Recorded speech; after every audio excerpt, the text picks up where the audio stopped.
چوری کی سزا کیا ہے؟ سب سے پہلے چوری کی سزا ہے جو پہلے نمبر پہ ہے وہ ہے جو ہے اس کا ہاتھ ہے وہ کاٹ دیا جائے گا، ٹھیک ہے۔ تو دوسری سزا ہے اس کا بایاں پاؤں کاٹ دیا جائے گا، اور جو تیسری بار چوری کرے گا اس کی سزا ہے اس کو قید کر لیا جائے گا۔ اب یہ سزا دینے کا ہر کسی کو حق نہیں ہے، جو وقت کا حاکم ہوگا اس کو اس سزا دینے کا حق ہے، وہی یہ سزا دے سکتا ہے۔ تو اب اس کے علاوہ گواہی کا بھی ہونا ضروری ہے۔ تو اگر گواہی عورت کی ہوگی تو وہ قابل قبول نہیں ہوگی، گواہی مردوں کی ہی ہوگی، مردوں کی ہی لی جائے گی۔ تو اگر مرد کی گواہی نہ ہوئی، عورت کی گواہی ہوئی تو وہ قابل قبول نہیں ہوگی۔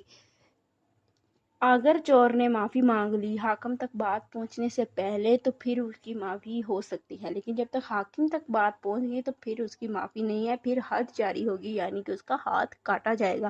حاکم